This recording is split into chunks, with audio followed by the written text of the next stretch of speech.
The US also had its warmest year on record. The only other time that's happened, meaning both the US and the globe had their warmest year on record, was 1998, also another big El Nino year. Much of the ocean surface was above average as well. The largest warm anomalies were in the North Atlantic and the Western North Pacific. And again, it was the warmest year on record for the ocean as well. The map at the lower left, this little map, tries to put this heat in perspective. You don't need to look at the fine details, but anything that's reddish, in other words, most of the planet, was much above average. That means the 90th percentile. The brightest red areas had their warmest year on record, which includes a big chunk of planetary real estate between, say, 50 degrees north and 25 degrees south, except for the Eastern Pacific. Some ocean areas fell into what's called the supermarine heat wave category, meaning their daily sea surface temperatures at those locations broke their historic records. The largest such area was in the tropical Atlantic and the Caribbean Sea, basically along the northern and eastern shores of South America. But there are extensive parts of the Southern Ocean that also had supermarine heat waves during the year, as did portions of the subtropical Western Pacific and the Indian Ocean.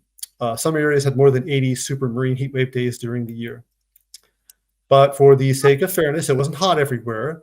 Temperatures were cooler than average, meaning bluish in color over some areas such as southern Greenland, eastern Antarctica, the southeastern Pacific Ocean, and the Drake Passage, which is that ocean area between South America and Antarctica. One other point on the map, because this has popped up in the news a little bit briefly, the Arctic and the northeastern North America. Warming in this area sometimes gets some attention because of the potential for a more sustained opening of the so-called Northwest Passage, which is a sea lane or multiple sea lanes between the Atlantic and Pacific Oceans through the Arctic. Travel through the passage is typically only possible for, I think, a few weeks of the year, something small like that. Longer-term warming certainly contributes to the possibility of a longer shipping season, but warming doesn't prevent thick multi-year ice from flowing down from the Arctic Ocean into the Canadian Arctic archipelago, where it can block or choke narrow points along the passage. There's some recent evidence that the length of the shipping season has actually dropped in some areas since 2007 for just this reason. But I sort of share this vignette just to drive the point home that changes aren't as simple as, oh, it just gets warmer. The climate system is more complex than that. And now back to Gavin, who's going to talk about some longer term trends. Yeah, I mean, the most important thing, obviously not from the questions that we're getting today, but from my point of view, the most important thing that our data provides is the longer term trends, because those are the things that are the most predictable and the most important for the predictions going forward. And the long term trends are very, very clear. It's warming more over the land than it is over the ocean. It's warming more in the northern hemisphere, where there is more land, than in the southern hemisphere, where there is less. And it's warming most of all in the northern hemisphere, in the Arctic regions. And that's obviously extremely concerning for things associated with the Arctic sea ice, but also the ice sheets in Greenland. The only places where we see over this now, I mean, this is since 1970, so that's 55 years, is that right? Is the only place that has seen a net cooling is immediately around the Antarctica, and we've been doing work on that, and it seems that is likely to have been influenced by the meltwater from the ice sheets changing the stratification in the Southern Ocean. But the pattern of warming that you see is in fact very close to what models have predicted for many years, and we are now seeing very, very clearly. Russ? All right, thanks, Kevin. We've got here now is a little video to show for what things looked like over the course of the year. So this video is showing the departures from average by month. So it's like the previous map that I showed, only it's on a month-by-month basis. So consistent with it being the warmest year on record, there was a lot more red than blue on most of the maps. That's not a real surprise. Every month from January through July was record warm, with August being its high. In fact, there were 15 straight months of record global temperatures from June 2023 through August of 2024. It's cooled off a bit since then. For example, December 2024 was about 0.13 degrees Celsius cooler than December 2023 in the NOAA analysis. September through December of 2024 each ranked second warmest, but that's, again, hardly visible on the maps. As always, there were significant month-to-month changes in the pattern, particularly over land. For example, Antarctica was much colder than normal in January, but warmer than normal in August. Asia was colder than normal in February, but warmer than normal in November. And Africa was warmer than normal in March, but much cooler than normal in October. This sort of variability is quite normal over land. In contrast, there was a lot less month-to-month change over the ocean, which is also normal, simply because water has a higher heat capacity than air. As a result, some patterns were persistent, such as above normal conditions in much of the Atlantic and the Indian Oceans. Other areas changed gradually, such as the tropical Eastern Pacific, which was above normal early on, then became cooler than normal. This reflects the transition from El Nino conditions to a neutral state, and then in December to La Nina. And now back to Gavin.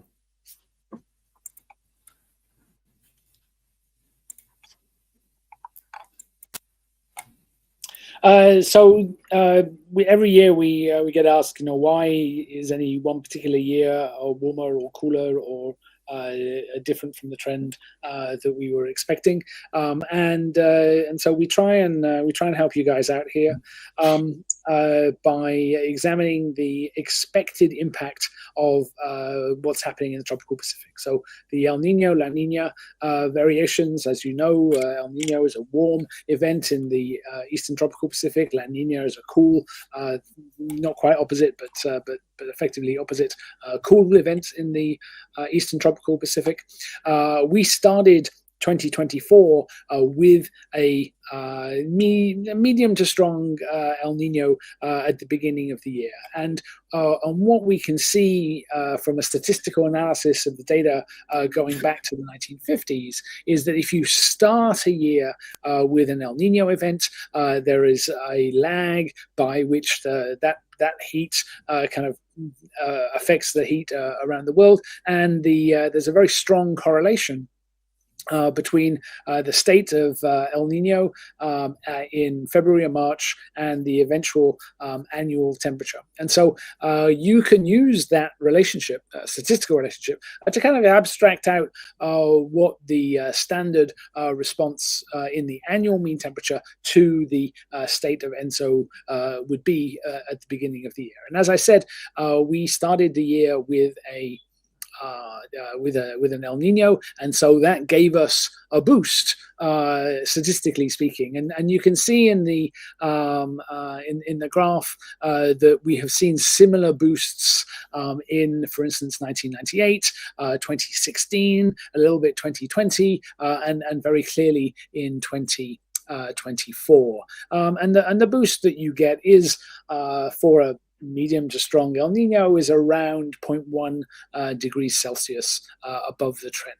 And so in that sense, 2024 was behaving much more like a normal year in that it was responsive. It was, well, it's not really normal anymore. So, as a departure from the expected long-term trend than 2023. Now, if 2023, if you recall, started the year with a mild La Nina, and so would have been expected to have been relatively cool, a little bit cooler than the trend, but in fact was a massively warm year, which took everybody by surprise last year. We're not seeing quite such an anomaly, if you like, in 2024, but it was at the high end of what we predicted at the beginning of the year.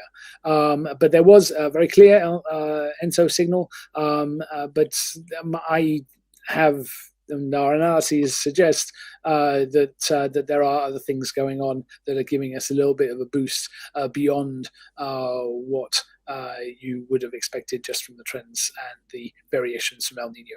But I think that a full synthesis of that really is still to come, and we will be talking about that in the months to come.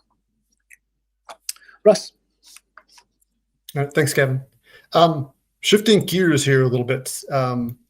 So far today, Gavin and I have spoken mainly about temperature, and there were a number of truly notable extreme heat episodes last year. I'm in the significant event territory now, if you will. Not the long-term stuff, but just the significant individual events that happen. But yes, there were a lot of big extreme heat episodes last year, some of which were like crazy in Mexico in May when the howler monkeys were literally dropping from the trees from the heat. Or Phoenix last year, which had 70 days over 110 degrees Fahrenheit. I used to live out there. It was not like that 30 years ago. Any day over 110 is uncomfortable. You certainly don't want to go for a run in that weather, but 70 days, that's hard. That's tough.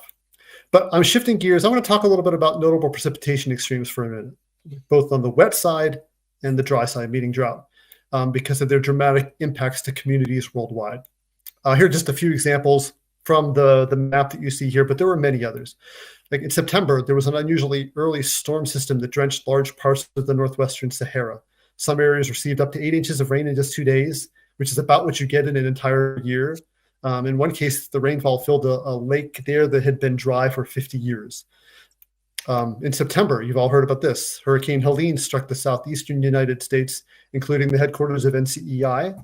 There were over 200 fatalities, and it was the deadliest U.S. hurricane since Katrina. From a rainfall perspective, it was probably about a 1 in 1,000-year event.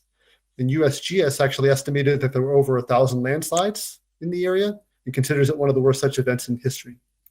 Just a few weeks later in October, there was torrential rain in southeastern Spain that led to flooding that killed over 200 people and caused extensive property damage.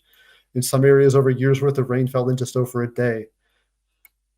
And unfortunately, there were many others that I don't have time to talk about today because I want to mention a couple of dry examples. One of the real compelling ones this year was South America. There was exceptionally arid throughout the year, in part due to the lingering impact of El Nino. It was also the continent's warmest year on record, or at least tied for warmest year on record. The NASA Earth Observatory noted that rivers in the Amazon fell to record low levels in October.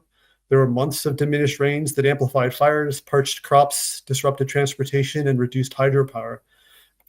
There was also an extended dry spell in southern Africa early in the year, some areas receiving less than half of the normal rainfall. Again, El Nino was likely a driver, and above normal temperatures certainly exacerbated the situation. The dry conditions came at a critical time in the agricultural season, reducing crop yields and livestock production, and caused food shortages and damaged regional economies. At one point, Zambia's biggest source of power, something that's called the Karibo hydroelectric plant, was operating at less than 1/10 of its capacity, which led to days at a time without electricity. So these are just some illustrations of the extreme events that went on last year. There were many others, but having recounted all that, I wanted to clarify a couple of things. First of all, we aren't saying that any of these events were caused by changes in the Earth's climates. Extreme events have always been a part of the climate system. As an example, ask anyone who lives in an area that has a decent chance of dealing with a tropical storm each year, like Florida or Louisiana. It's also important to note that things like exposure or changes in exposure, meaning who or what lies in the path of an event, and vulnerability, how susceptible those people and things are to being damaged, they can exacerbate the impact of extreme events. In the US, for example, there's been an upward trend in billion-dollar disasters due to increases in exposure and vulnerability, as well as changes in the frequency of some extremes. We certainly expect to see more rainfall extremes in a warmer world, simply because warmer air can hold more moisture. And in theory, a warmer climate might have worsened some events this year. But to be clear, individual events have complicated a particular circumstance that need to be sorted out, which is really on the frontier of science this year. One last point, going back to global in scale to ease the transition for Gavin. According to preliminary data from the Global Precipitation Climatology Project, 2024 was the third wettest year on record for the globe, behind 1998 and 2016 by the tiniest of margins, meaning 0.22 millimeters. And again, notably, El Nino was a major player in both of those years. Back to Gavin. And now focused a little bit on the polar changes. So the declines in the Arctic are still very steady. We haven't matched, fortunately, the peak declines that we had in 2012, but Arctic sea ice remains on a very, very strong downward trend, and that's having huge impacts on the climate associated with the with the polar regions there. People often ask us, how much faster the Arctic is warming than the global mean, and it's roughly 3 to 3.5 times as fast. That's really been a very big shift in the last 40 years. If you go to the next slide, you can see that Antarctica is not really the same story. Until very recently, trends had actually been slightly up, perhaps associated with the fresh water that was coming off the Antarctic continent, but somewhat unexplainedly, since 2015, we have seen increasing decreases in Antarctic sea ice. And while last year's September maximum in 2023 was the lowest on record, the 2024 number was right behind it. And so we don't have a great explanation for why that trend shifted, or whether it's just noise. But that's certainly something that we are looking at through multiple different techniques going forward into the future. Back to you, Russ. Thanks, Gavin. Back to something completely different again. This slide shows ocean heat content from the late 1950s to present. Ocean heat content is basically the total amount of warmth, the heat energy that's stored by the oceans. It's essential for understanding and modeling global climate, because 90% of the excess heat in the Earth system is actually absorbed by the ocean. Changes in ocean heat content are determined using measurements of ocean temperatures around the world at different depths. These measurements come from a variety of instruments, ranging from things that are called bathythermographs to Argo profiling floats to biologging devices on marine mammals such as whales and seals. Yes, I guess we do exploit like animals once in a while for the sake of climate. In 2024, the warmth of the world's oceans hit a record again.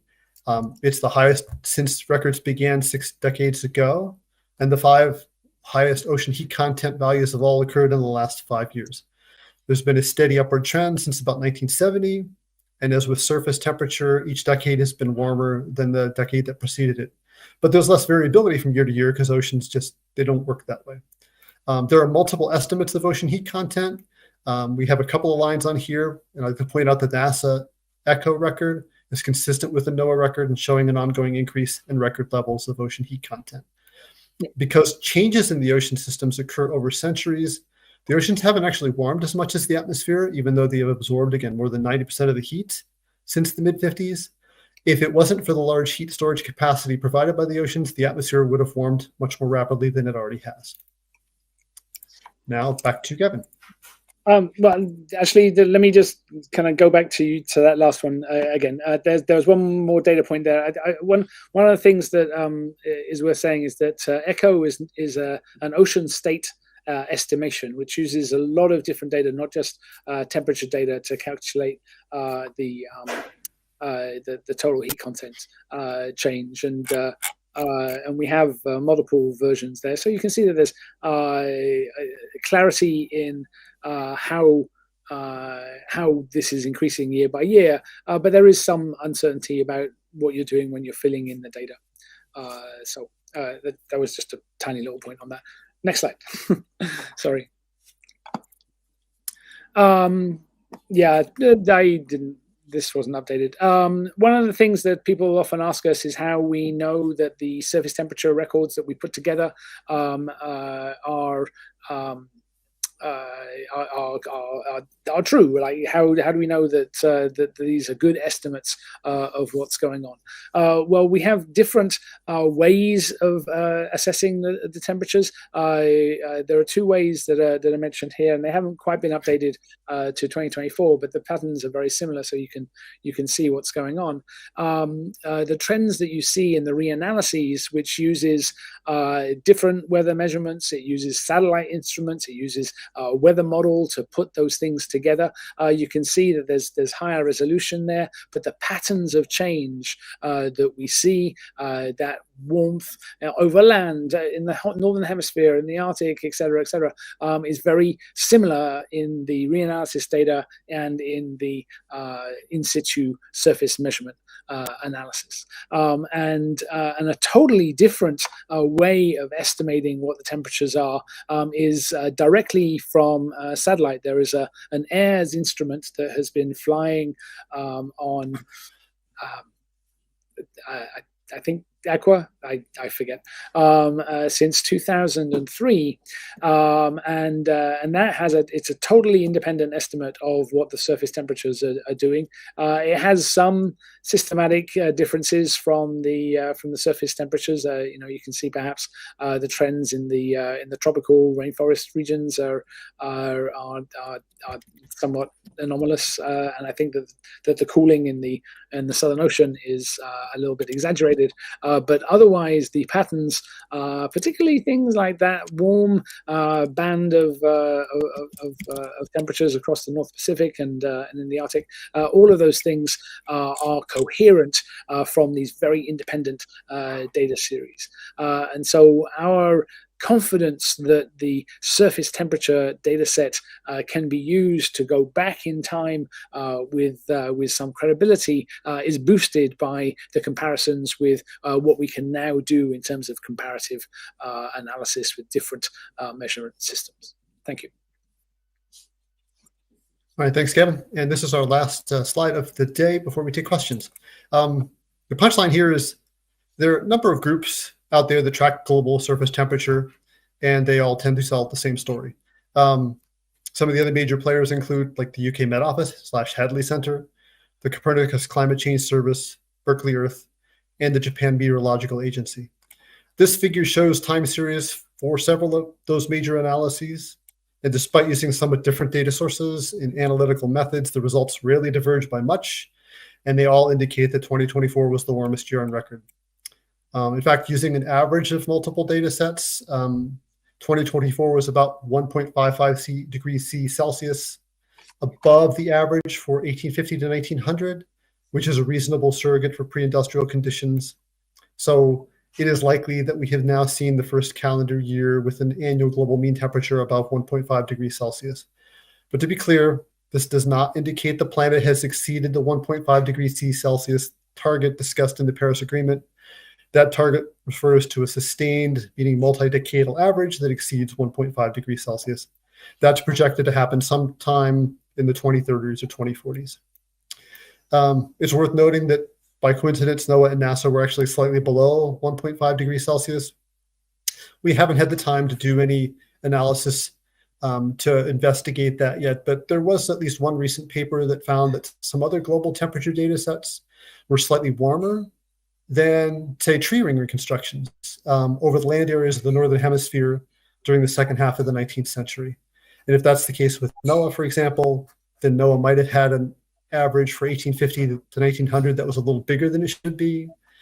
And if that average was a little too big, then you're subtracting a number that's too big from the 2024 temperature, which would nudge you under 1.5 degrees Celsius, if you like to split hairs. But the real punchline here is it was another really warm year. And the threshold doesn't exactly mean anything in that context. There's heat. Two other quick points. There are groups like NOAA, remote sensing systems in the University of Alabama at Huntsville that also track temperature, meaning above surface temperatures using satellites. This slide doesn't show those, but those are started in 1979. They all show that 2024 was the warmest year on record for the lower and middle troposphere. They also show a big jump, as Gavin pointed out to me the other day, over 2023, about 0.3 degrees Celsius. That's my final word, with one exception. Just wanted to emphasize, this is, I think, the 5th year in a row. Gavin and I have done this. It's been a pleasure working with Gavin on this and a privilege working with NASA. So look forward to doing it again down the road. Gavin, if you want to chime in on the series agreeing, feel free, and then we can be happy to take questions. Thanks, Russ. And obviously, likewise. One of the things that's coming up in the questions, and you mentioned just now is really the uncertainty in these numbers. And it's worth digging in a little bit as to why any of these things are uncertain. You can see that, like, from the 1960s onwards, there is very, very little difference between any of the different methods that are used to put this together. And that would include the Copernicus data as well. And so the uncertainty for any one annual year measurement in the modern period is around 0.05 degrees Celsius. That's very small, and on a graph like this is barely detectable. But you will also see that as you go back in time, there's more diversity, right? Because the methods that we're using have to do more work because there are more inhomogeneities in the data set. There are more gaps in the data set. There are more areas of the world that do not have sufficient data to really constrain what was going on. And so the differences that we have in our methodologies, whether we're using EOFs or kriging or interpolation or artificial intelligence now in the machine learning in the new NOAA data set, or a constrained model, all of those things make more of a difference. And so when you try to estimate how things have changed since the pre-industrial, there are more significant uncertainties. And the uncertainties associated with 19th century anomalies are around 0.1, perhaps even 0.2 degrees Celsius. And it's not obvious that all of the data sets that we have are really capturing all of that true structural uncertainty, particularly in the sea surface temperatures. And there was a paper very recently that looked at sea surface temperatures kind of in the early 1900s and suggested that there may still be some quite significant for our purposes, but not really significant in the bigger picture of things. There may still be some significant uncertainties in what the global mean sea surface temperatures were doing at that point. And of course, going back even further, then the uncertainties expand. And so you cannot expect a clean answer for when we will have passed a level like 1.5 or 2 or anything. These are going to be things that are clearer in retrospect, but there's effectively an irreducible uncertainty due to the fact that the data collection systems that we had in the 19th century were not as fit for this purpose as the data systems that we have at present. And so, yes, so thank you very much. I'm happy to join Russ with answering the questions. All right. Yeah, thanks so much, Gavin. Thanks so much, Russ. We'll open the briefing to questions right now. As a reminder, to ask a question, please find the Q&A box located at the bottom of your screen. Type in your name, your media affiliation, your question, and the specific expert you would like to answer it, if possible. Russ and Gavin, just looking at some of the questions coming in, you have touched upon a lot of this already in your talk. But it probably is going to be good to go over some of this again for some of the folks who need to get these answers. First one is from Issam Ahmed from the French press agency, either Gavin or Russ. To what extent is La Nina expected to hit the brakes and prevent 2025 from being another record warm year? You can have that, Gavin. Yeah, happy to take that. So going with the historical precedent set by data, starting this year with a mild La Nina suggests that we will be a little bit below the trend. And since we've been so far above the trend, that implies that 2025 is less likely to be a globally warmest year. And so my prediction for that is that it will be the third warmest year after 2024 and 2023. Having said that, these predictions failed quite badly in 2023 and are being stretched in 2024. And so to the extent that there are ongoing additional things that are happening, that might mean that the predictions that come from that kind of methodology may be biased a little bit low. as I said, this is something that we're going to be looking into in a lot more detail in the months to come. But I think it is. It would be. Let me say it would be very surprising if 2025 was also a record warm year, and shocking, in fact. So I don't think it will be. Russ? Nothing to add to that. You nailed it, Gavin. Thank you. All right. Thanks to both of you. The next question from Kimberly Cartier from the American Geophysical Union. And this is about the 1.5 degrees C question. Given the observed warming spike for the past 2 years, do NASA and or NOAA find that the 1.5 degrees C warming limit goal is still attainable? I can make a quick comment and then Gavin can chime in. Mine's basically, that's not really our wheelhouse, at least not NCEI's wheelhouse. We can document what's gone on. We do work with saying something about what the future might be like, but this kind of wades into like a territory of other elements, like what the societies decide to do in terms of like, emissions of greenhouse gases and such. And that's not really our wheelhouse. So I'll leave it at that. I mean, yes. I mean, effectively, Russ is correct. Even if we likely exceeded 1.5 this year, that doesn't mean that we've exceeded it in the context of the Paris Accord, which is over a longer time period. But I will say that we anticipate future global warming as long as we are emitting greenhouse gases, and until we get to net zero, we will not get a leveling off of global mean temperature. And so global mean temperature will continue to rise as long as we continue to emit effectively carbon dioxide, and that's something that brings us no joy to tell people, but unfortunately that's the case. Okay, thank you. Next one is from James Deneen. This is for Russ. It looks like it's kind of a two-part question, Russ. The first part of it is, what is the 1850 to 1900 baseline for NOAA? Do you have that in front of you? Yeah, sure. We use the 20th century baseline for our figures. What I can tell you is the 1850 to 1900 baseline is 0.17 degrees Celsius cooler than the 20th century baseline, if that helps. As far as this year's temperature, 1.29 degrees C, that translates to 1.46. Yeah, 1.46 above the pre-industrial baseline. I have them all in front of me here. Yeah, 1.46 for NOAA and 1.47 for the GIST temp analysis. Wonderful. All right. Thank you, guys. Next question, kind of related to this, from Eric Roston.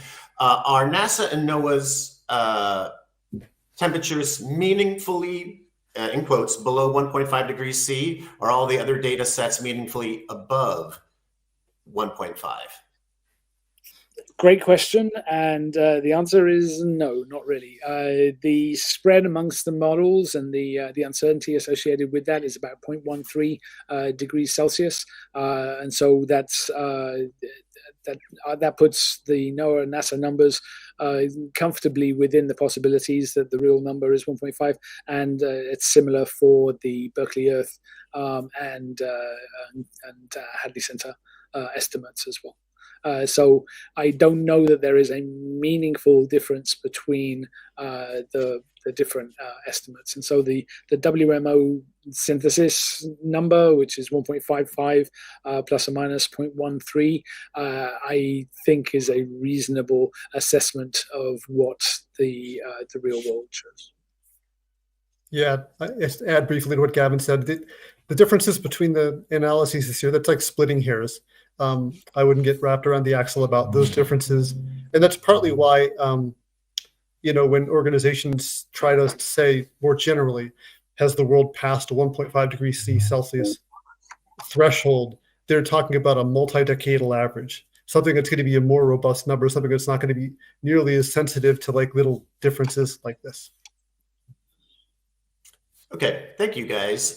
We have another question, and again, you've been kind of answering some of these as we've been going along, so there may be some information that you have to repeat. But this is from Seth Borenstein from the Associated Press. Two-part question. It says, Gavin, what amount of the warming comes from the El Nino Southern Oscillation? This year, about 0.1 degrees. Wonderful. Thank you. And then the second part for either NASA or NOAA, and you guys did touch upon this. Why are both NASA and NOAA the only ones of the major monitoring teams not to exceed the 1.5 threshold? It's related to the sea surface temperature data that we're using. So both the NOAA and the NASA data use the ERSST5 version of the historical SST data. So that's the ocean components. The Hadley Center and the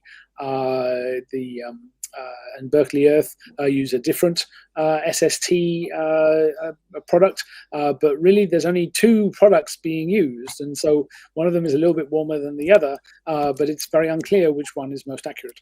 And so people who are looking at sea surface temperature reconstructions have been making a point very vociferously in technical meetings recently that we need more and better understanding of the uncertainties in that product.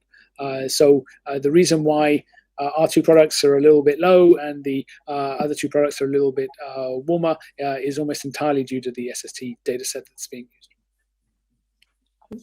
The only thing I'd add to that is we've been using that data set since for at least 5 years now in our global analyses. So there's nothing new here. I'm a little concerned that some might look at NOAA and NASA being below 1.5 and thinking that something's up with that. And there's nothing up with that. We've used the same ocean data for years now. Yeah, I mean, there's real genuine uncertainty about what 19th century sea surface temperatures looked like. We had very few ships going anywhere close to the Southern Ocean at that point. We had very sparse coverage in in most of the Pacific or in the South Atlantic, and so you don't know what you don't know. So it's those are real issues that are not going to go away anytime soon. Okay, thank you guys. Another question coming in from Globo Brazil, from Marco Brito. To what extent can we say that wildfires and other extreme events or anomalies are becoming a new pattern or a new normal? To quite a large extent. We have done now collectively hundreds of analyses of specific extremes. We have done collective analyses of all the different patterns of rainfall and heat waves, and it's very, very clear that the heat waves that we're seeing would not have been happening without the anthropogenic climate change. The intense rainfall increases that we're seeing almost everywhere would not have been happening without the anthropogenic climate change. The signal in wildfires has been slow to emerge, but it is very clearly emerging, unfortunately. And so we are seeing changes, and for a long time, the global mean temperature changes were a bit of an esoteric thing. Nobody lives in the global mean, but the signal now is so large that you're not only seeing it in the global mean, you're not only seeing it at the continental scale, you're not only seeing it at the regional scale, you're seeing it at the local scale, you're seeing it in local weather. And we have, collectively, my colleagues at NASA and JPL, your whole lab, this year have been at the very sharp end of some of these events whose intensity and impact has been juiced by anthropogenic climate change. And so, this is no longer an esoteric academic exercise for us. This is now quite personal. Good. Thank you so much, Gavin. Let me see what we got here. Looks like some more questions are coming in. This could be for either one of you guys, Russ or Gavin. How are average temperatures around the globe measured, and in what locations? Do you use satellite measurements? Yeah, I grabbed this one quickly. Over the land surface, we use air temperatures from near surface weather stations, which are scattered all over the world, tend to be in more populated areas. There's, for example, not that many in Antarctica, but there are some. Over the oceans, it's sea surface temperatures, which are measured historically, like say 19th century and early 20th century on ships. They would just take a bucket, dump it in the water, measure the sea surface temperature. Over time, that's been more sophisticated. Ocean temperatures being measured through like engine intakes on ships. Now there's like buoys, cargo floats, things like that are even more precise that measure sea surface temperatures. We don't use satellite data in our analyses. They're wonderful. We have nothing against them, but these are just basically derived from more traditional observations because they go back farther in time. Yeah, I mean, we use the satellite data to, as we mentioned earlier on, to validate the efforts that we're doing to make sure that there's no inhomogeneities that have crept in or non-climatic issues with such as like urban heat islands. So we spend a lot of time trying to make sure that the data that we have is representative of larger areas, and as far as we can tell, it is. Okay, thanks, guys. Let me see what else we have here. All right, it looks like Karen Rives from S&P Global Commodity Insights. I'm hoping I'm pronouncing that correct. Interesting question. This year, it appears that we all tried to coordinate the release of our global reports with the other international agencies. What prompted that? What prompted it was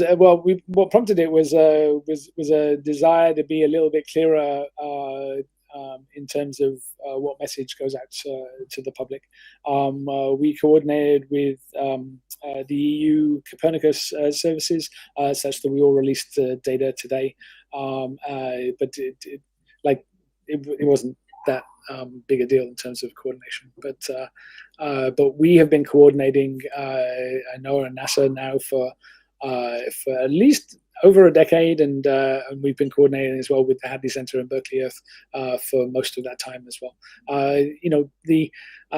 We're not rivals, right? We're all kind of looking at the same thing from slightly different views, and the best thing that goes out to the public and to the media is the subtotal of all of that information, because we learn a lot when they line up. That tells us that something is very robust, and when they diverge, it tells us that there's still some real uncertainty there.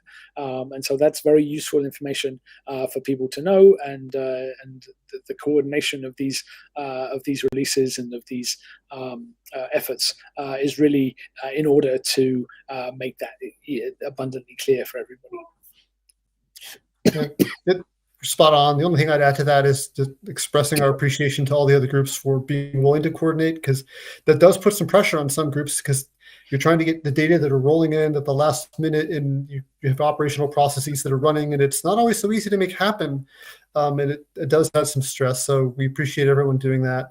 Absolutely. And a particularly shout out to like Copernicus, because they're in a slightly different position where their numbers are available a tad earlier, and they were willing to like hold on so we could all do things at the same time. So we really appreciate everyone being on the same page. Yeah, we certainly do. Thanks, guys. Next question from Nippon TV. First of all, thank you so much for the wonderful presentation. What can you say about potential changes to the great ocean currents like the AMOC and how that might factor into global surface temperatures down the road? Yeah, so we don't monitor AMOC ourselves. I mean, there is a monitoring effort that's run out of the UK, the Rapid Array, and that shows, a lot of interannual variability. There's a very slight, though not quite significant, decline in the AMOC, but that's really that's something for the future. I don't really have anything else to say on that. Okay, I'll move on unless you have anything to add, Russ. Nope, we're good. Okay. The next question is coming in from Japan Broadcasting Corporation, Mikio Tanabe. This is a question for either one of you. The probability for 2025 to be one of the 5 warmest years is estimated to be about 96%. Can you explain or perhaps review a little bit as to what made you arrive at this conclusion? Sure, briefly. We have we did some work about a decade ago that just looks at the shape, the nature of like the global time series and the things that drive it, like ocean temperatures and such. And so it looks at the persistence of things and the variability around that. And, it does a reasonable job of sizing things up. And, that's how we came in 95, 96% chance we'll be in the top 5, years on record. All right, thank you. And I just want to remind folks I have about 5 more minutes left to take your questions. It looks like we have a few more. From the New Scientist, Russ, you mentioned official U.S. breach by late 2030s and 2040s. I'm sorry, not U.S. Let me read that again. You mentioned official 1.5 breach by late 2030s or 2040s. Seems like researchers think it might come earlier than that. What is your perspective?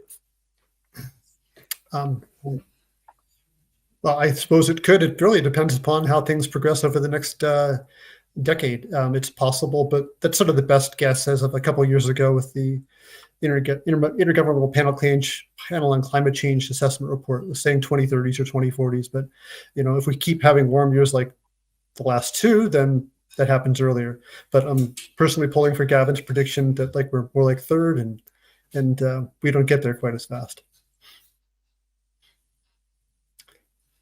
Thank you, Russ. And it looks like one last one, and they said they know we're running late, so apologies if you have the time. Wondering what makes either one of you confident about the onset of La Nina, and could you try to explain in simple terms why you're confident of it, and why some other agencies may not have yet called it? So we monitor the El Nino. The ENSO outlook is now being run out of GISS, and so they use multiple initialized models, both dynamic and statistical, to expand out what we expect. They have a very good track record in keeping track of the state of ENSO.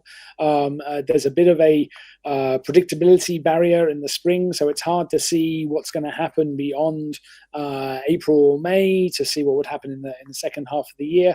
But right now we're in a mild La Nina. Whether it meets one person's threshold or another person's threshold is a little bit unclear. But it's not a very large perturbation at this point, and it's not quite clear how that's going to evolve over the rest of the year. Come and ask us in like April, and we'll have a better idea of how that's going to pan out for the rest of the year.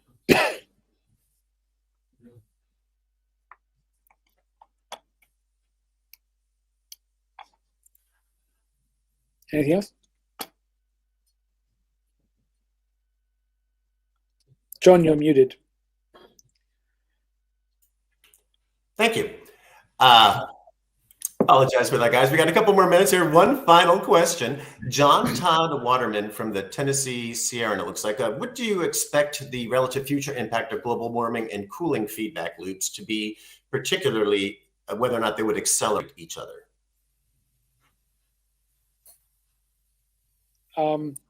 Well, I mean, there are feedbacks to global warming that we're very aware of. The increasing amount of water vapor, which is a positive feedback, an amplifying feedback. The change in sea ice, which is also an amplifying feedback. The melt in the permafrost, which releases greenhouse gases, which is another amplifying feedback. And that's measured. That's moderated by the negative feedbacks, the dampening feedbacks associated with more energy going out to space, perhaps shifts in the clouds.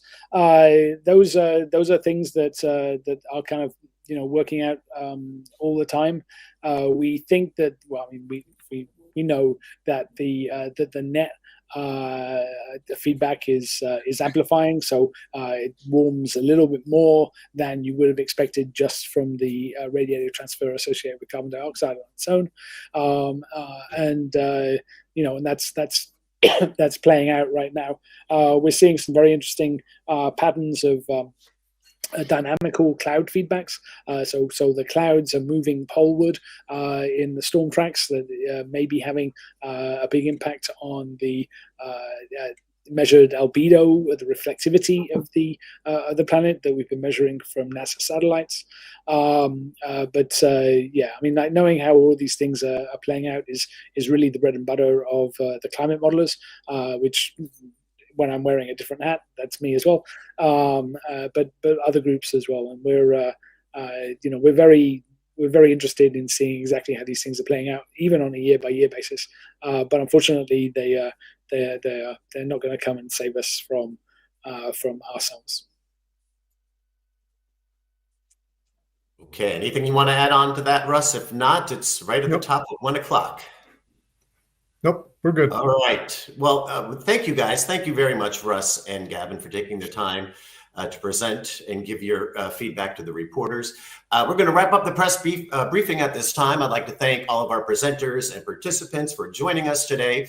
I just want to remind you that a recording of this media briefing will be available on Monday on the online media advisory on NOAA.gov, as well as on NOAA Satellite's YouTube channel. And of course, if anyone from the media has additional questions or informational needs, please feel free to reach out to me, and I will spell it. nesdis.pa@noaa.gov. That's NESDIS.PA@NOAA.gov.